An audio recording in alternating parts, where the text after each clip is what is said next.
Welcome to PIMCO Pod. In this episode, we discuss how the U.S. government shutdown could affect the economy and disrupt the data releases that inform investors and Fed policy.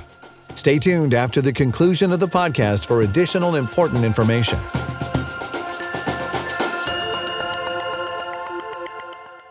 U.S. Shutdown Stalemate, Economic Impact and the Fed's Next Move by Tiffany Wilding and Libby Cantrell. The U.S. federal government shut down last Wednesday, though essential employees remain on the job and essential services aren't affected. The shutdown will likely persist at least until next week when the House of Representatives reconvenes, or perhaps longer, given the lack of a clear catalyst for a resolution. Both political parties appear entrenched, with Republicans promoting a clean funding bill, while Democrats advocate additional funding for Medicaid and for Affordable Care Act (ACA) subsidies, among other issues. We see no clear off-ramps for either party, but political pressure will only increase as federal employees go without a paycheck and some government services become unavailable. Upcoming inflection points that could prompt Congress to settle the issue, even temporarily, include the next payday for U.S. military service members on October 15th and the first day of ACA open enrollment on November 1st, when many households could learn about notably higher premiums. But for now, this shutdown seems largely intractable. Markets thus far seem to be taking the shutdown in stride. While we do not see an imminent political catalyst to reopen the government, we think it is possible that market and macro volatility could ultimately be one force that brings policymakers back to the negotiating table as the economic costs of a shutdown build. How the shutdown may affect the U.S. economy. When a U.S. government shutdown is relatively short, the impact on the economy has tended to be marginal and transitory, as federal employees receive back pay and agencies return to business as usual. However, a more prolonged shutdown could mean more pronounced economic effects, both direct and indirect. The U.S. Bureau of Economic Analysis, BEA, which releases GDP statistics, measures real, inflation-adjusted government consumption expenditures via counts of employee hours worked. Government employees furloughed during a shutdown will therefore make a dent in GDP. Of the roughly 2.2 million federal government employees, about 550,000 are deemed non-essential and are being furloughed this time, according to GovExec estimates. Our analysis indicates this roughly equates to a 0.1% to 0.2% direct hit to annualized real GDP per week. On top of that, indirect effects to economic growth could take the form of weaker or delayed consumption as federal workers, essential and non-essential, don't receive pay on time, or, in the case of some contract workers, at all. About one-fourth of federal employees are near or below the U.S. median salary, according to Pew Research on U.S. Office of Personnel Management (OPM) data, meaning a prolonged period with no paycheck increases the risk of short-term delays in rental and household debt payments, and a likely drop in discretionary spending. Any such impacts could reverberate further through the economy. The Trump administration appears focused on ensuring the government shutdown does not delay broader investment goals. Key permitting offices remain open, helping mitigate the risk of a more significant disruption to investment. Combining insights from prior shutdowns with the latest U.S. data and trends, we estimate that if the shutdown lasts a month, its direct and indirect effects could reduce fourth-quarter real GDP by 1 percentage point or more.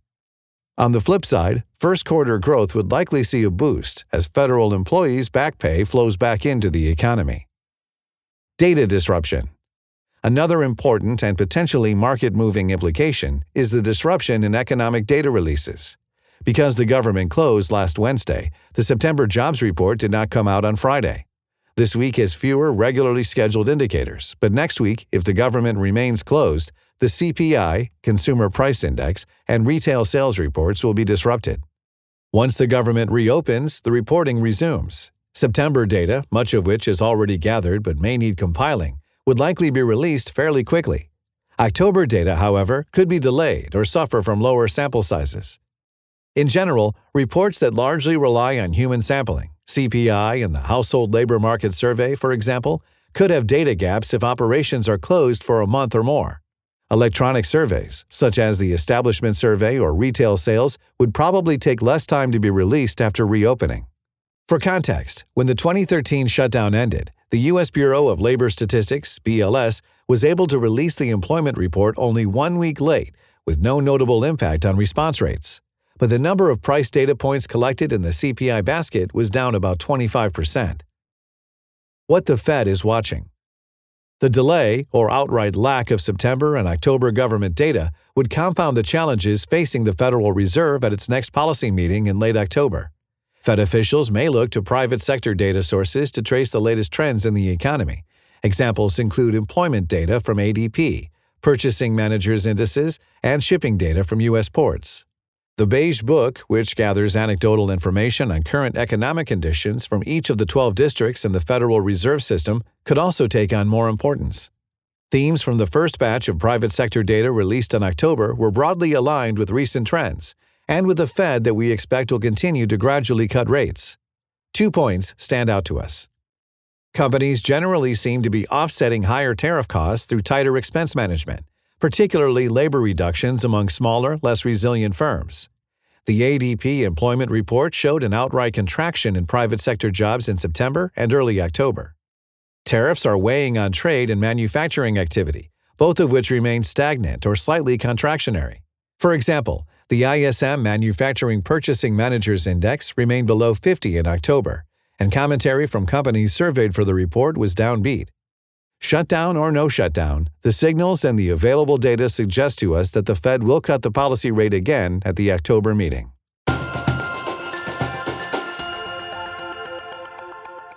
Thank you for listening. That was U.S. Shutdown Stalemate, Economic Impact and the Fed's Next Move. For future insights, please follow us on your favorite podcast platform.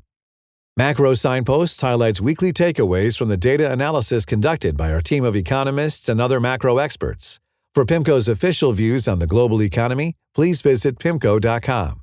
The discussion and content provided within this podcast is intended for informational purposes only and may not be appropriate for all investors. Reliance upon information provided in a podcast is at the sole responsibility of the listener. The information included herein is not based on any particularized financial situation or need, and it is not intended to be and should not be construed as a forecast, research, investment advice, or a recommendation for any specific PIMCO or other security, strategy, product, or service. Past performance is not a guarantee of future results. All investments contain risk and may lose value. Investors should speak to their financial advisors regarding the investment mix that may be right for them based on their financial situation and investment objective. Podcast may involve discussions with non-PIMCO personnel, and such content contain the current opinions of the speaker, but not necessarily those of PIMCO.